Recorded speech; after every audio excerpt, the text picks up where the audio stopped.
sales, what the general public thinks about sales, where you probably yourself think about sales, even though you are in a sales job, mindset.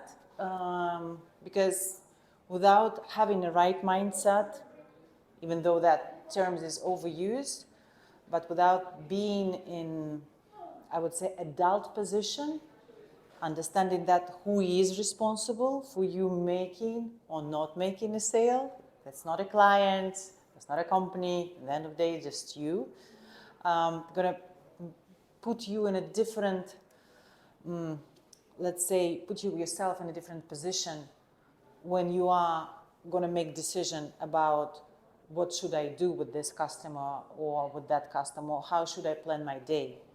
Should I take a coffee and go outside and maybe chit-chat with my colleagues?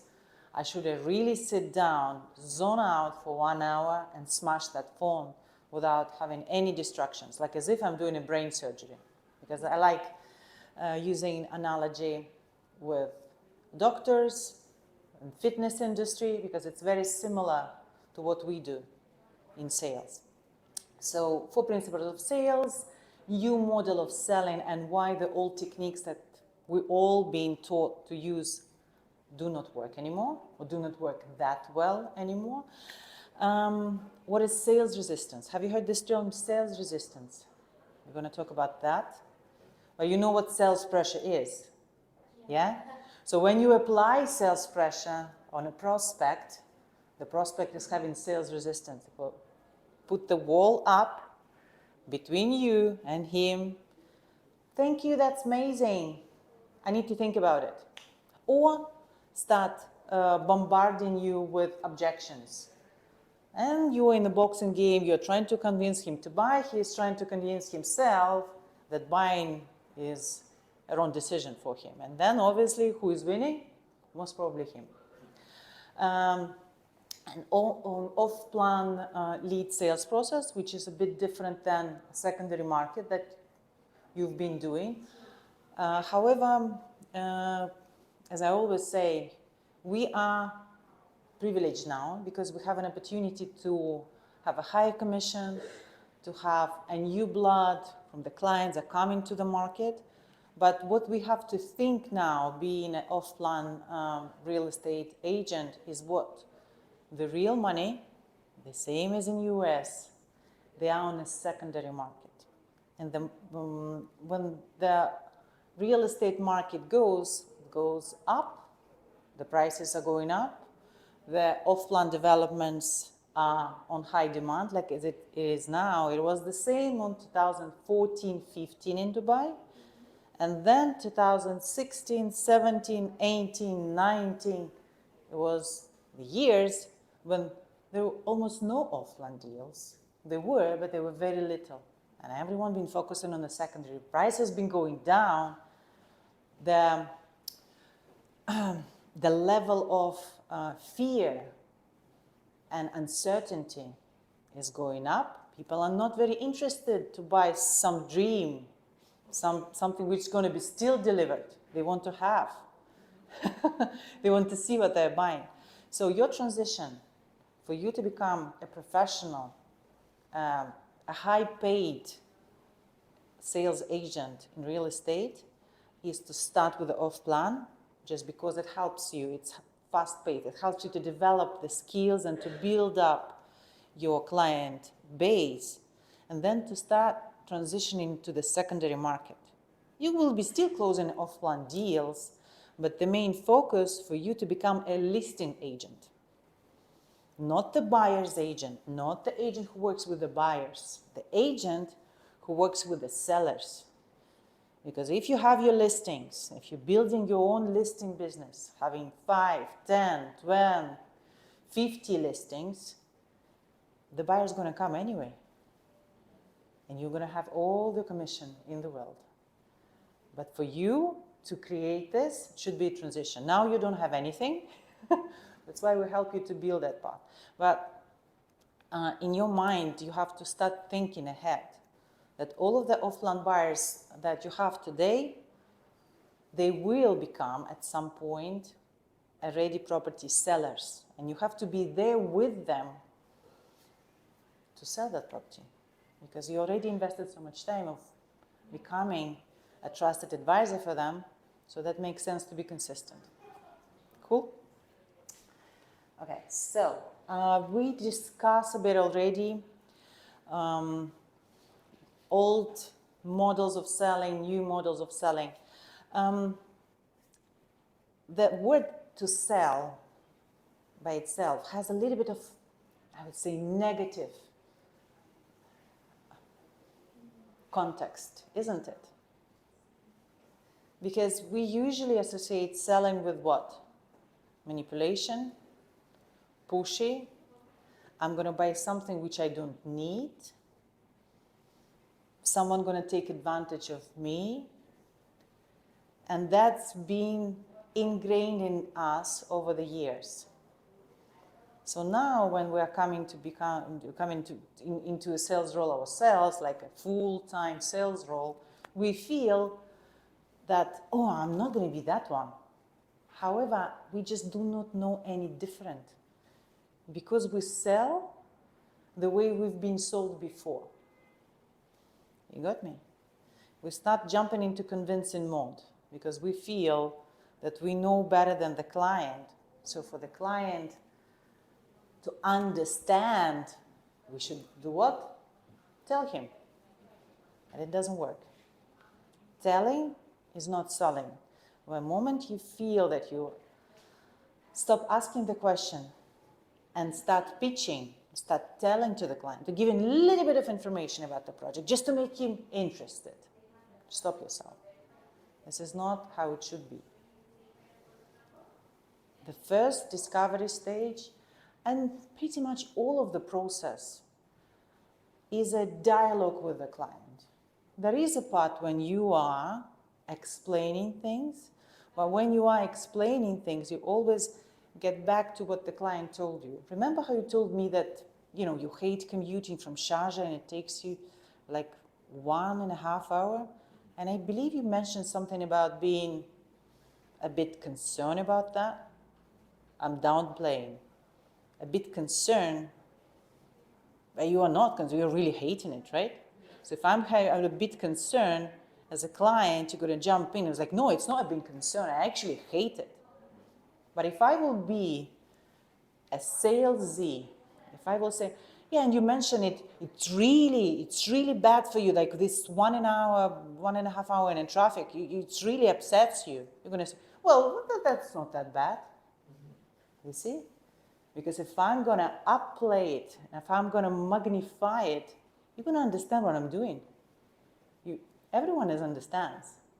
You are a client, you are a buyer. I'm a salesperson. And my interest is for the deal to happen.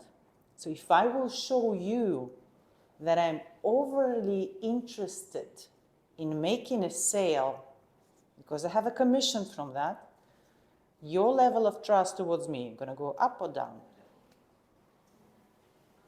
So we have to work very hard to be detached. I know it sounds weird. Do not care about the sale. As you told, we are building a relationship with our client. If we do something he will not like later, so it's something gonna be bad for me. But it's the same, like the sales is the same as any relationship you have. If you are with your wife, for example, yeah, and you know whatever she's telling you is a little bit wrong or incorrect. If you will start, what's your name? Cruz. Calvin. Your name, Javi. My your wife name. Fernanda. Oh, Fernanda is easy. You're going to say, Fernanda, look, but this is not that way. It has to be completely different. What Fernanda going to start doing? She's going to start proving. She's going to start fighting you, right? Yes. But you know, Fernanda, you love each other, right? So the level of trust between you is 100%. Right? Yes. Are you still, when you're telling her things, even if she somehow feels that you might be right, she's getting resistant, right? She pushes back and she's trying to convince you in your point of view. This is a human psychology. This is how we wired. If we feel that someone is taking our own ability to make decision by telling us things, we're always going to push back. So what you can do instead, and we can really start applying these techniques in our everyday relationship, because it's not only about sales, it's about literally anything. How to persuade, how to convince people to do things, coming from care about them, not manipulating. How to convince people to do things without actually convincing them, without telling them things. You can ask the questions, right? And if you will ask your questions, for example, I don't know, about anything. It's like, about the short skirt. I don't know why. I'm just trying to think that all of the guys are just very conservative. And it's like, well, I really like this skirt on you. And how do you feel? Would this skirt will be kind of okay for you to be on this windy streets outside over there? Make her think. Yes. Yeah. Not pushing, not telling, I really like it. The same about the apartment. The ready apartment, for example, we have a client who potentially looking to sell his property, but he's not sure. If we're going to start talking about the price point and the great market he can sell it now higher, it's going to be again more about the price. So he will say, yeah, but the market price is now, I'm not happy with that. I want to sell it 10% or 15% over the market price, which is, it's very hard, almost impossible. Instead of that, he was like, well, I really like your property. It's a good unit. Like, what's the potential reason you are even wanting to sell it? Without me finding out what's the reason for him to sell or buy or rent or do anything, what is the actual pain point for him? He will not move anywhere. And he will stuck with his idea that instead of like 1 million, which is the market price, he wants to sell for 1.2. And this is what the agents are coming to me say, oh, but how can I tell him to decrease the price? I was like, you cannot tell him. He's not going to listen to you. If you're going to tell him, he's like, well, of course, you're a salesperson, you're trying to sell me something. But instead, I can start from a different perspective. Oh, the unit is so great, like, why even possible wanted to sell it? Or, the building is old, is giving me a lot of maintenance costs that I have to pay additionally. Well, the maintenance costs, what do you mean? Yeah, just like the water leakage and all of that. And how does that? Is the tenant is okay, the one who's living there, is he's okay with us having all these leakages? No, actually he is always bothering me over the weekend, and I just really tired of it. This is the type of conversation that we want to have with the clients. Instead of us saying, yeah, no problem, I'm definitely going to sell this unit, just list it with me, I'm going to get you the highest possible price. And then coming to me asking, Olga, well, how can I ask this, this landlord to decrease the price because it's just too high?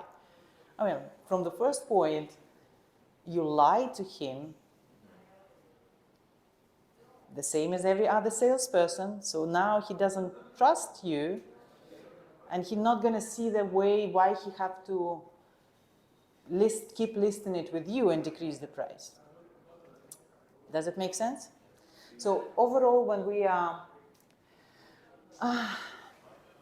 we are talking about ourselves or our sales abilities, we always talking about the results that our clients got with us. Instead of I'm being the best sales trainer in the world, I know how to sell, and I've been learning, and I've been in Dubai for 9 years, and I came here with only $10,000, and I've been living in a sharing accommodation, sometimes even for a couple of months I've been living in a maid's room without windows, and this is how it's all developed. And now I have my own company. It's just because I'm so great. By the way, guys, I never introduced myself. I'm not just a sales trainer. I've been selling myself all my life, 17 years of sales career, 9 of them in Dubai, selling real estate, really pretty much real estate all over. I've been selling in Kiev, then I've been selling in India, then I came to Dubai. In Dubai, I was working as an agent, and that's completely true. I came with $10,000. I was living in a shared accommodation. I was on my own. There's nothing magic happened. And then slowly, I start understanding that, unfortunately, if you want to get better, you have to start investing in yourself. In 2017, when I got my first proper commission, I invested in 2 things. I got myself a personal trainer who was training with me in the gym because I decided I want to get in the best possible shape of my life, physically, emotionally as well. And I paid for my MBA, University of Wollongong, because I understood that the degree that I have, even the master's degree from my own country, means nothing. And let's be honest, I finished it in 2002. I was like, what are you talking about? So investing in myself is what makes me, and up till this point, I keep investing in myself. Like last year, I spent $20,000 on different courses, training programs, and I'm planning to keep investing in myself always. I know you're knocking. What about you? How much you spend on your sales skills last year? Book? Any podcasts? Any free materials on YouTube? Just getting the idea from my upper directors and all. Okay, what about you, Chris? Actually, I try to read 1 book a month at least. Mm. I'm always trying to do something like YouTube things. I'm watching a lot of YouTube.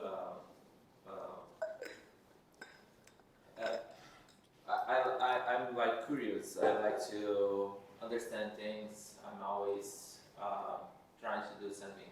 I'm not investing in myself like doing some courses or thing like this last year because I was busy like finishing my things. Like I had like some family problems back in the country. So, but I love to. I always try to upgrade. Like I did my college. I finished 2015,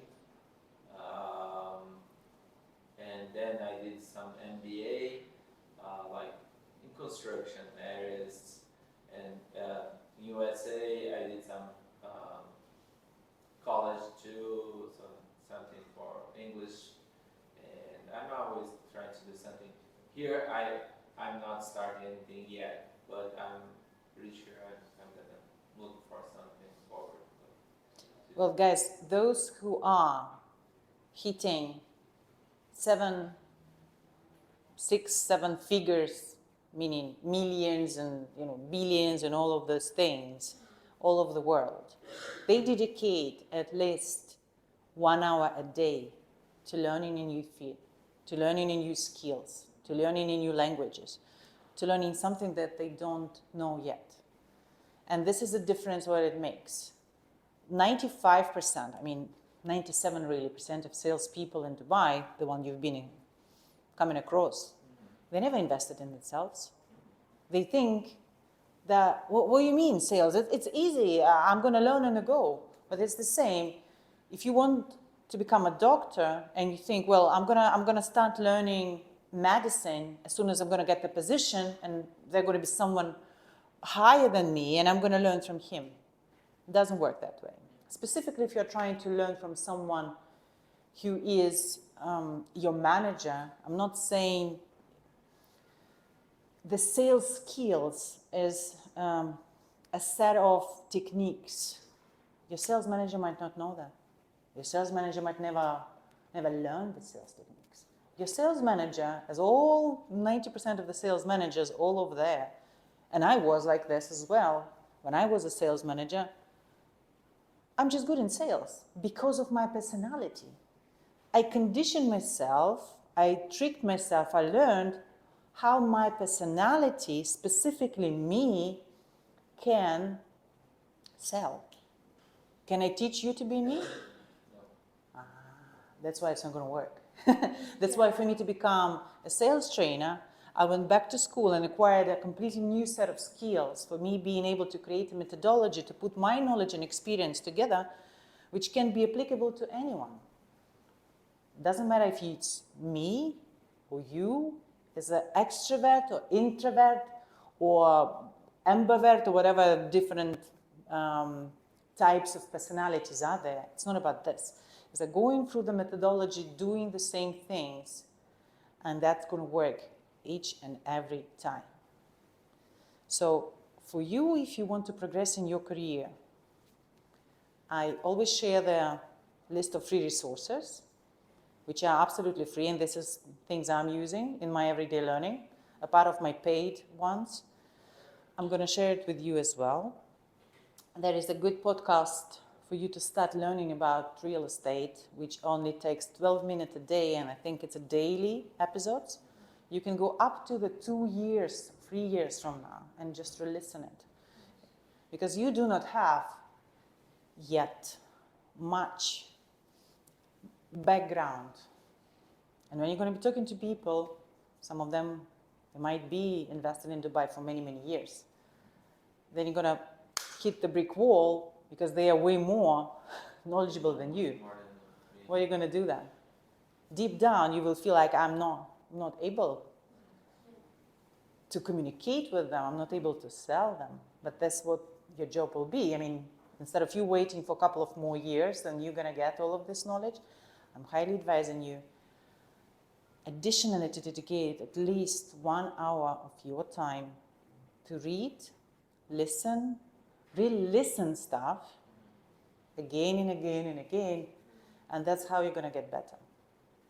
And apply them, try to implement bit by bit. Make sense? Yes. Okay, sales funnel. Guys, who ever seen a sales funnel? Methodology of the sales funnel. Do you understand what it is?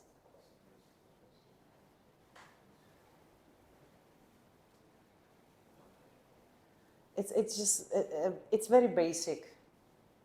Have you ever seen that?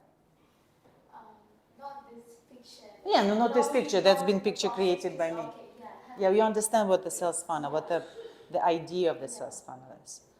So what I'm seeing that the agents, salespeople in general, they think that the client is only on this stage. Everything above, this is client not serious. He's not there to buy. But Olga, how these clients are not serious? They're not buying. She's like, yeah, of course they're not buying. Because this is the same. There is a banana, the yellow banana, which is not tasty, green banana, which is not tasty, becomes a yellow banana. You just need the time and a nice, right condition for that to ripe. So,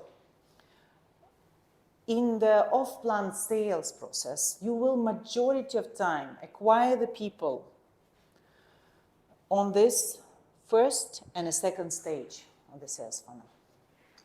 They are not serious.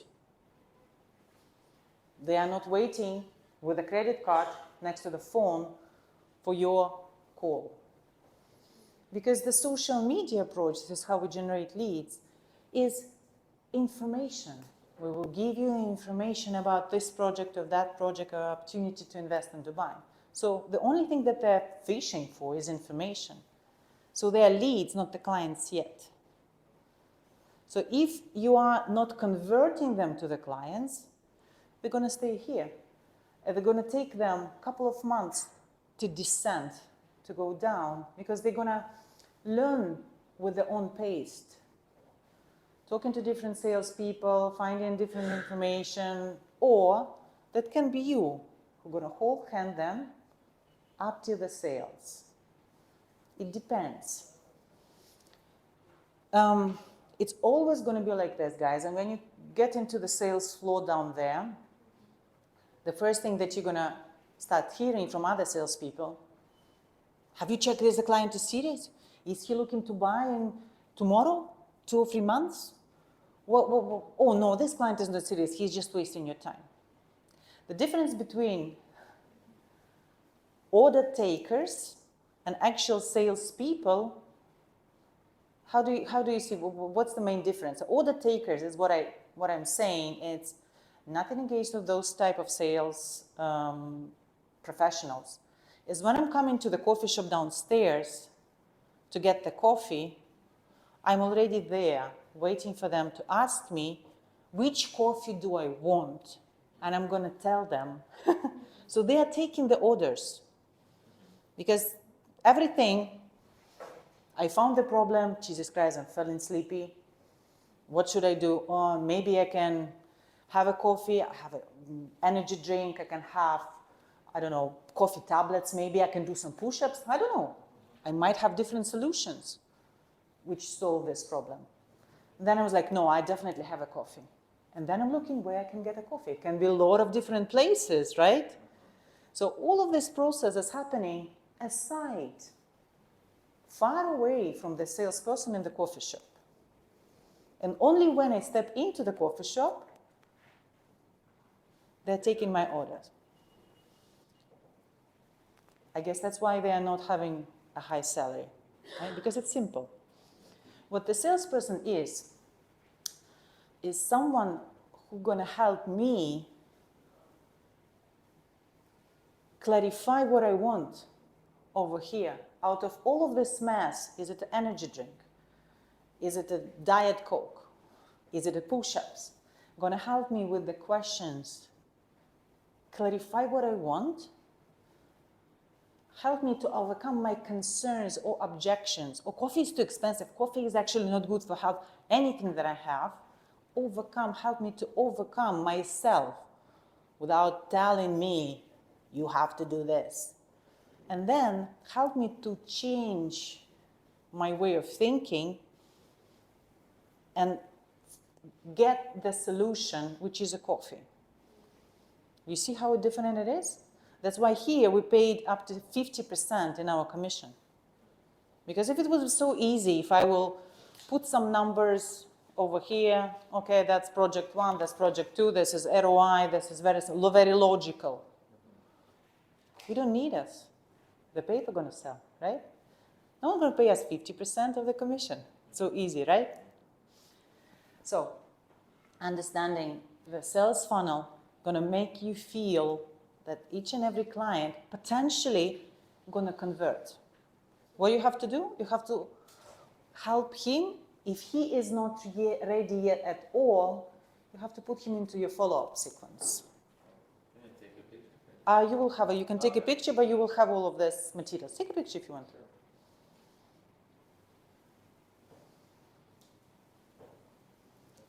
Yeah. Hot, warm, cold leads. What do you feel that the difference is? What do you think the lead that you got from social media campaign? Is it hot, warm, or cold? Warm. Hopefully. Sometimes it's cold. Yeah. So it's our job to help them to get hotter. Because the way the salespeople are now using urgency, and this is the only one way the salespeople I ever heard of giving me the understanding of the urgency, is creating external urgency, saying to the client, the prices are going up, this is the last unit, the developer not going to have it. So in their mind, that's going to trigger the client to buy. But if I do not have a value yet built up in me, I don't see the consequence of me not buying now, like in your case, what's going to happen if you're not going to buy now and keep renting? If I don't feel the internal tension to solve my problem because I do not like commuting for 1.5 hours from Sharjah, right? There is no internal urgency for you to solve the situation. And you cannot create anyhow internal urgency without the questions. So that's why general public think about the sales, that we are imposing, brainwashing, we obliging people to sell because we're using only external urgency, sales pressure to push. Even now, I've been working with Ray White for more than 6 months, and I've been teaching that dialogue style of selling, questions, and the salespeople who've been with me all of this time. The main question they ask me, okay, Olga, but how I can push the person to buy? I'm just like seriously, guys, are we still having this conversation? You cannot push him to buy. You cannot, because he's not going to buy. If you create the sales pressure, he's going to leave. This is what he's doing. He's leaving after the Zoom meeting with you because he doesn't want to be pressured. So we have to approach them in another way. We have to create the internal pressure with the questions. Because this is how it is, guys. When you're coming to see the doctor, when you're having a doctor visit, you have a headache, for example, right? You feel okay, that's just, I'm telling this story all the time, by the way. This is just a simple headache. I'm going to get prescribed medication, probably covered by my insurance. Maybe I'm going to do the copay of 25 dirhams. This is it. Coming in, GP, general practitioner, starting with a couple of questions. For how long have you been having the pain? How does the pain feel? What it makes you not be able to do? Through all of these questions, by responding on this question, you're sitting there and you start realizing that maybe just a headache is not actually a headache. Maybe the problem is way bigger than a headache. And then the doctor, because this is how the doctor gives you a scan and you have to go through different tests. And then the results come back. You actually have a tumor in your brain. A terminal tumor. So if you're not going to do an operation, you're going to die. But there is an opportunity for you to do an operation, which is going to be 50% covered by your insurance. So you will have to come up, let's say, with another 200,000 dirhams from your own pocket. How do you feel the urgency in this particular patient now to change his situation? Do you think you need an external pressure for him? The doctor is telling him, oh, by the way, I don't have a time slot available. You have to book it immediately because, he came to spend 25 dirhams. Now, the price is 200,000. Is he motivated to solve this problem? Yes. That means that we can never sell to what the client thinks he needs, because the client doesn't know. And you are becoming a professional who knows better, but not by telling him. If the doctor, for example, was like, well, Olga, looks like you have a tumor in your head. It's probably going to cost you $200,000 to make an operation. What would I do? I was like, well, you're a madman. I'm leaving. I'm going away, right? He was a great professional. This is exactly what I had. But would I believe him? No. Guys, this is exactly what is the biggest problem of the salespeople. They cannot have enough patience to ask the question. They jump in with a solution. The solution doesn't seem realistic for the client. They're pushing out. For example, you've been looking for an apartment. You told me that the initial budget was 700, right? How you felt about the agent who'd been telling you 700 is not enough? You have to come up with $1 million. It's the max. It's the max we have now. Yeah, I do understand, but whenever the agent been telling you, oh, well, 1 million is not enough, how you felt? I felt like bad. I know I can find something, You see? I can Google it, I can check, and I found some. And they always tell me, no, we don't have anything. If you found something, send to me and I'm gonna buy it. It's fake listing. Yeah, so what? But you found the fake listings, right? I found it. No, it's not fake. I went to the apartments, I saw the apartments, but it's not what I want. Of course. You know? But the way the salespeople been treating you, instead of trusting them, makes you keep doing your own search. Yes. You see? Please keep this in mind whenever you're going to be engaging with a client. Because this is exactly what is happening as the main reason of clients are running away, stop trusting you, not picking up the phone, ghosting you after the option sent. That's exactly the same reason. There is nothing more than to do that. This is this is as you having a, had a great date. If we're talking about interpersonal relationship, you had a great date with a guy. He's very nice. For 5 hours, again 5 hours. For 2 hours, he's been talking about himself, how great he is, how fantastic his job is, how much of a good person, and everyone likes him. Do you want to see this person again? Most probably no. And then he keep calling you, keep texting you, asking for another date. What are you going to do? Run another way. Guys, I know now you're knocking and say, yeah, Olga, that's so simple. I got here. Believe me, when you get there, you're going to be pressured because everyone is still doing this. It's so much deep ingrained in us. It's not easy to start doing things differently. No problem, no sale, guys. What does it mean? If you are with a client and you were not able with this client to understand his problem, there is not going to be any sale for you.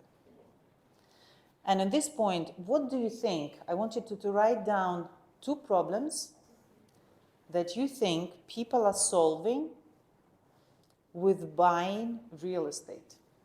Doesn't matter which one. For investment, or for personal use, doesn't matter.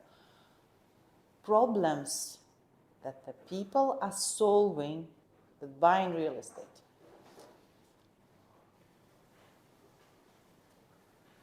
I will give you an example because it makes your brain think in a different way. I put this jumper. The problem that is, I put this jumper, I wanted to look beautiful today, is not a problem. I wanted to look beautiful is not a problem. The problem, what is behind I wanted to look beautiful. What it is? I did not felt beautiful enough. So I put this jumper because I wanted to look beautiful. You see? So the problems that the client have, they're trying to solve with the buying apartment, is not, I wanted to make money, guys. That's what I'm trying to give you an analogy. You 1.5 hours to come back. I want to talk about this. I don't want to talk about, oh, it's going to be great for you to, to just use 10 minutes. Because it doesn't move you that much. We are more moved by getting away from pain, most of us, than coming towards pleasure, When it's painful, we're definitely going to move, guys. And I will give you... spend more time with your family, something like that. Yeah. But this is now what he wants, what he's not having. He doesn't feel himself a good father because he doesn't spend enough time with the family. This is the problem. And I want to talk about these things.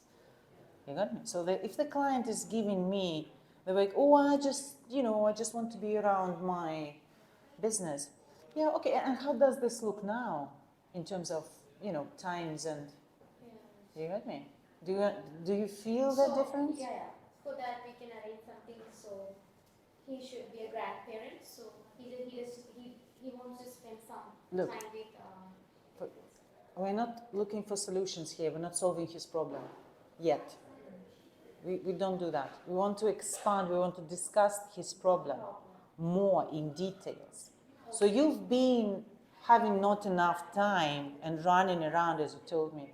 How's that even, affecting you on a personal level? How is that affecting your business? This is what I want to talk about. I will explain you guys. It's very different mindset. But imagine if I will put myself in a very uncomfortable position, like standing on one leg. For how long I will be able to, I mean, maybe quite a long time, but how long it will take me to start feeling really uncomfortable. And whenever I'm going to start really feeling uncomfortable, what I will do? Yes, guys. This is what you have to create with your questions in people. Because if I'm like this, and I'm talking about features and benefits of the property, yeah, it's good to have a new apartment, yeah, fantastic, it's good to generate like income, yeah, and I'm buying.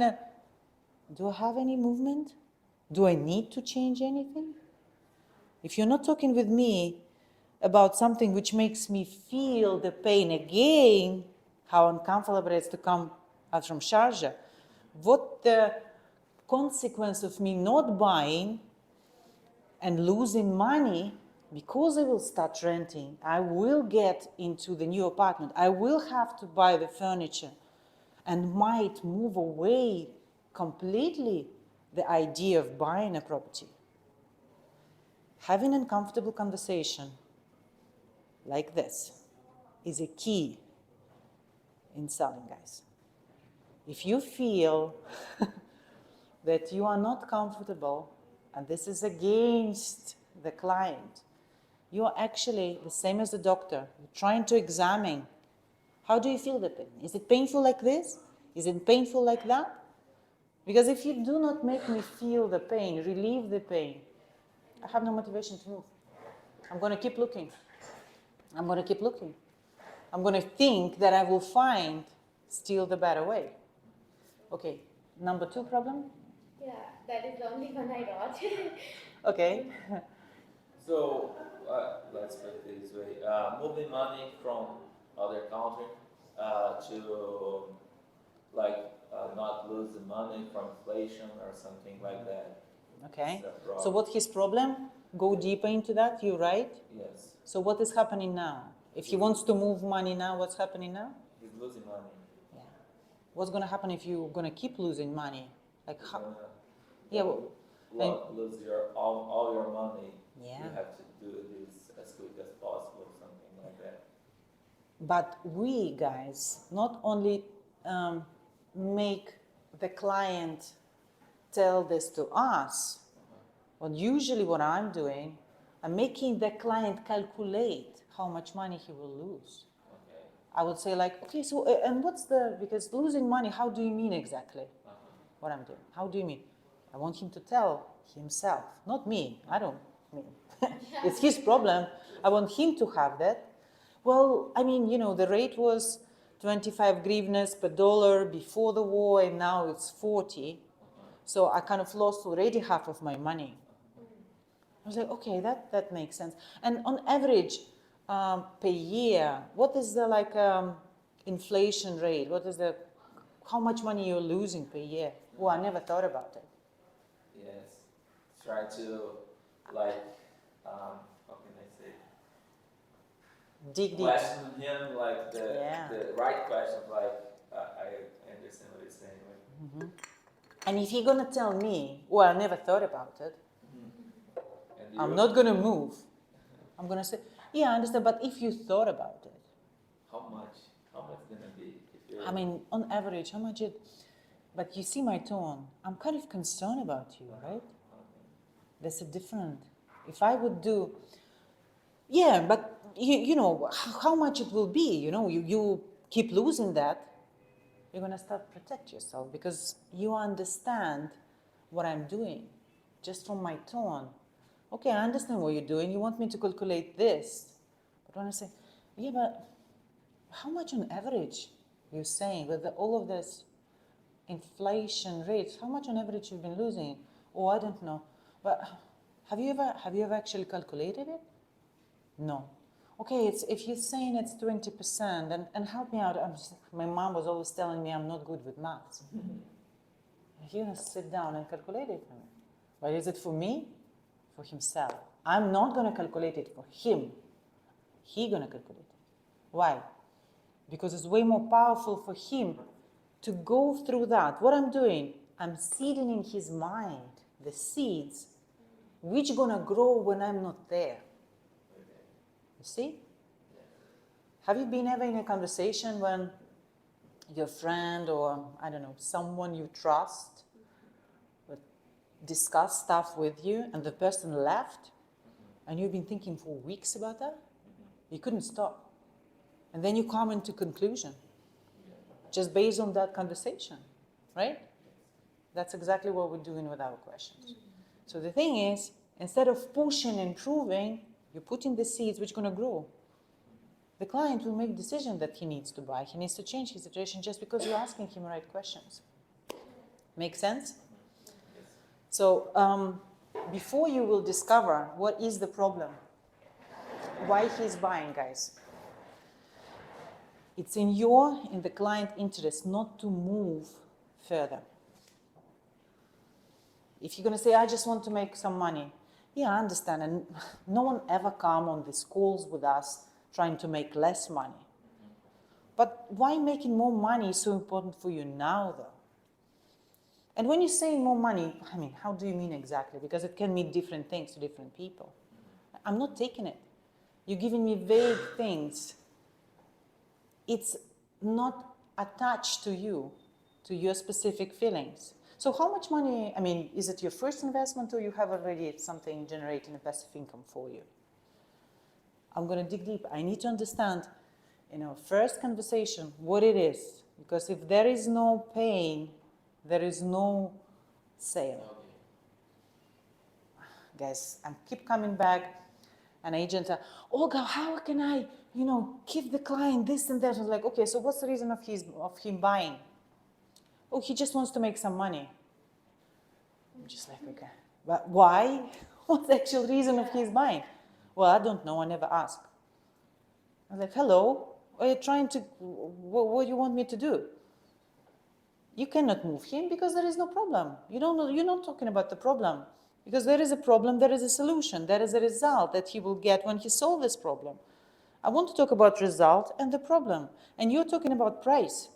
When you are in the price-based thinking, which one is cheaper, which one is more expensive, you're always going to lose because there's going to be someone else with a cheaper price. It's not about that. You're making the client realize that you are the one who can see his unique situation in a different scale. Then regardless the project, the client will stay with you. But if you are the same as every other salesperson, just talking about solutions and just features and benefits and prices, he has already 15 agents like this on the WhatsApp sending him options. Excel files, brochures, videos. He's not even opening them. How many agents are selling you stuff, sending you stuff? I have like 50. 50. Here now. And you're not even open. I was like, well, you open, you look at this, it's like, well, I don't understand, right? Yes. Because you don't understand. Right. Even you've been living in Dubai, you've been traveling, you've been coming. Yes. Hi. Hi. The new one I should start today. Okay. It was supposed to come at 10, but I had appointment. So shall I come? You jump in. We don't have much time left, Hi, so I'm you have to. Shahnaz. You have to My jump. name is Shahnaz. It's okay. I'm 20 years experience of real estate, so it's okay. Okay. Thank you. We've been talking specifically. I would love to have a new information. Would love to add. I'm not giving information here. Training, sales training. I'm talking about sales techniques. Yeah. Low pressure, not pushy sales techniques. Those ones. We're definitely going to have a break. So maybe after the break, you can jump in and Yes. introduce yourself a little bit more. Yes, so shall I leave? No, come sit down. Okay. No, don't leave. I'm just like a little bit upset that I could not come back and reverse yourself. No, don't, please don't. Okay.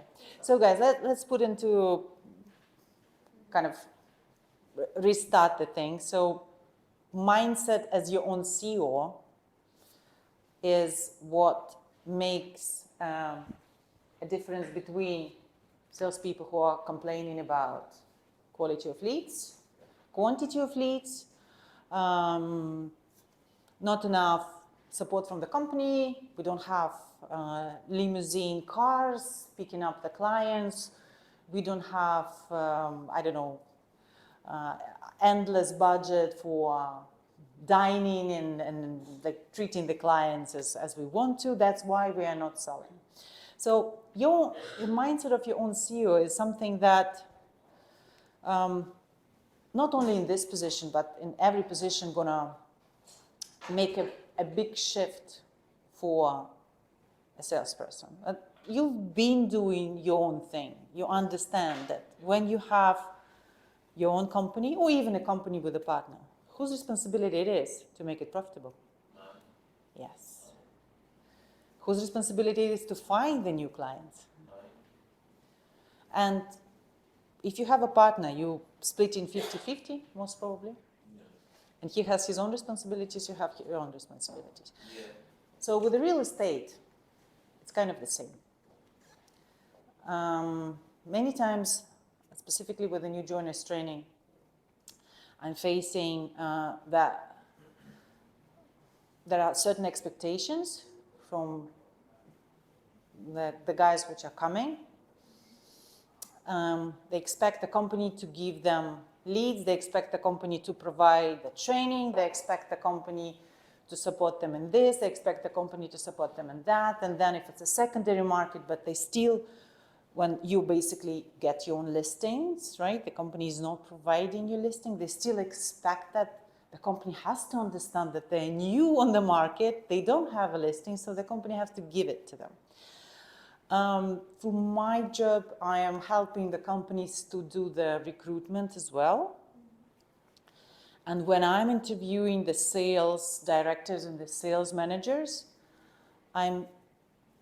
most important for me is to understand how this person thinks. And a lot of times when I hear, well, a reputable company will have a decent salary for the sales manager, that the salary is important, the serious company will provide the salary, I'm just like, well, that sounds like the person I don't want to put in any company of mine. Because the reason you as salespeople having 50% without having any actual expenses is because the company expects you to be your own CEO. You're just a partner. There are companies down there paying 100%, 90%, right? Have you come across those ones? Yeah? Have you tried to work with them? With who? I mean, there are companies over there, several. No. No. I used to have also my own company for like a few years, and I worked with developers. In Dubai? Yes. And I used to work with developers for Okay. 10 years. So Okay. into developer more than secondary markets. Okay, cool. Yeah. So you're now going to be in the secondary or off plan? No, off plan. Off plan. Okay, cool. I will try. If I didn't like, I'll go to the secondary markets. Maybe we can. But you've been doing secondary market for 10 years. Yes. Which area?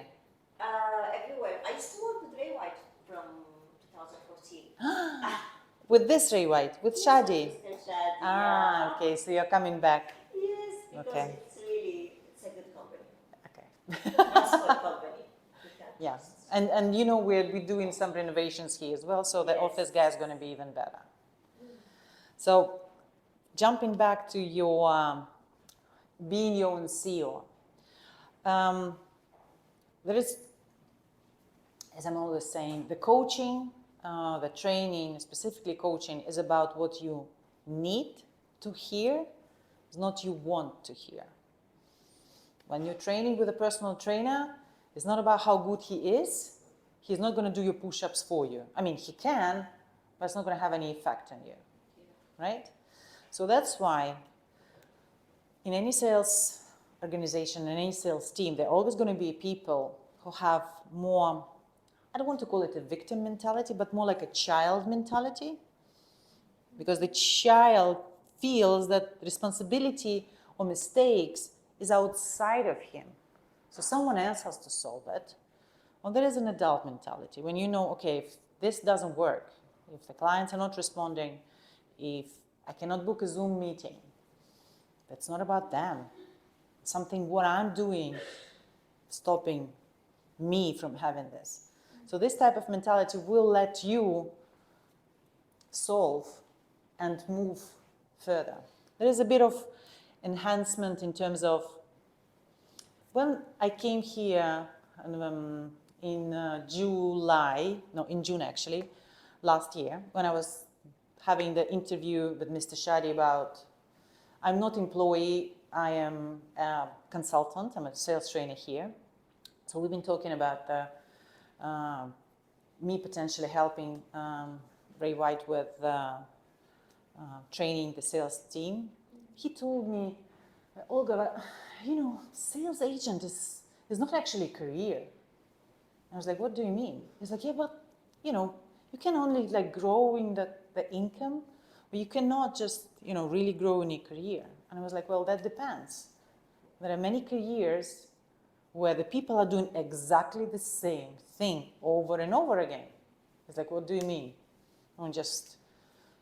I can add a football player here as well, right? He's doing exactly the same thing. Doctor is exactly the same thing. It's not like, I'm starting from the dental and then I'm going to progress to do a brain surgery. No. You are the dentist, most probably going to be very specified dentist, and this is what you're doing all your life. Writer, you're just writing. That's it. So for you guys as well, if you want to move to this 1 or 2% of really, really high successful real estate agents, you have to be really focused on consistent learning and perfecting what you're doing already. Even though, even if we've been in industry 20 years, I'm 9 years in Dubai real estate. Yes, still yes. Doesn't matter. Same as the doctor. Yes. Yeah, I've done hundreds of brain surgery, but you just have to learn new technology, new techniques, new things over and over again, because there is no status quo. As soon as we stop learning, we're going down. So in Ray White, we train, we support, we have a program with your sales manager is going to be providing you mentorship. Maybe we will finally start the mentoring, the more people we have with experience. My dream is to start the mentoring program for existing agent. And you are responsible for your homework. No one's going to do the homework for you. So aside of what we do here, aside of the developers are coming and doing the training, the product training for you, you will be giving a lot of tools, Property Monitor, Al Nair platform, which is about the off-plan project. It's basically like a property finder, but where you can see only off-plan project with the availability with the stock in one place, so you don't have to go and find it from developer yourself. So all of this, but it's useless if you're not using it. 4 principles of sales. I love this one. Answer no is normal. Rejection is very painful, but the answer no is normal, because we detached from the particular result of a sale. If we're coming with an intention, I want to help, and if someone doesn't need my help, that's fine as well. So when you will progress to someone who is closing 3-4 deals a month, this is when you will truly be able to detach, because the financial pressure is off you, and you really can be neutral with the client.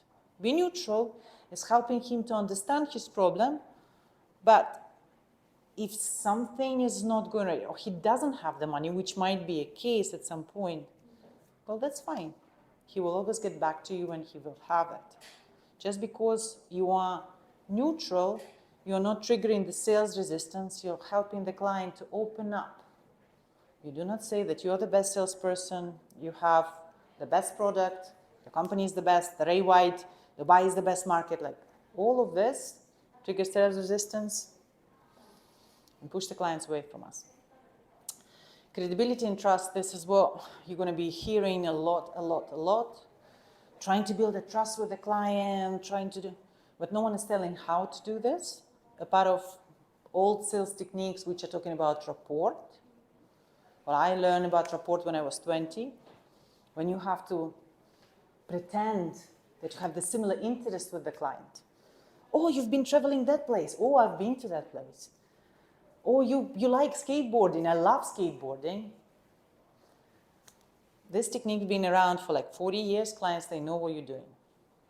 If on the first call, instead of going into a topic, you're going to start building rapport, talking about these things. How are you doing today? Oh, you're in Qatar. How is the weather down there? You're going to say, okay, so can you just send me some option what it is about? Time is limited. He knows that you're trying to sell him something, so he pushes you away. That's why the questions which we're going to be having in the beginning of conversation is not about how he is. I'm insisting, it's up to you. For someone it's very hard on a cold call or even on the first inbound lead call, so the client requested information, so we call it inbound, yeah, and I'm calling him. I do not ask, how are you? No one cares. He knows you don't care. Only people who are trying to sell me something asking me, how am I? Have you got a cold call from financial services bank? Yes. What the second thing I'm saying? How are you, sir? I mean, I'm not even a sir, but that's fine. When they're saying these things, in a second, my brain realizes it's a salesperson. So it sells a signal back, get rid of him. So what I'm doing, not interested. Automatically, I'm not interested, right? You've been there. This is what they're saying. So stop asking them how they are. When you know the person, of course, you call him back. You can do that if you feel, but it's not about being polite. It's about being respectful to yourself and to their time. To not sound like every other salesperson, because this is what's going to kill you. How is the better way to approach them? Like, On the call. hello? Let's replay. What you want to do? Cold calling, inbound, outbound, which one you want? Hi, is this Cruz? Yes. Hi, Cruz. It's just Olga calling from Ray White. It looks like you responded to one of our ads, possibly looking for help with investing in XYZ project. Yes, maybe. Yeah, I just got a couple of minutes before my next appointment to see if I can help. Did I get you in a bad time? No, it's okay. Okay, and just want to ask you this: when you've seen the ad about this XYZ, what was about the ad that attracted your attention to respond? I'm looking to buy an apartment. Mm-hmm. Yeah, I understand that you're looking, but have you seen anything in the particular ad that you responded to? Not yet. Huh? Not yet. It's something like that could happen, right? I mean, you responded on the ad. This is how I got your contact. So you've seen some ad. Okay, if you don't remember. Yeah, I understand. You're probably going through some ads and that. But do you know what you're looking specifically?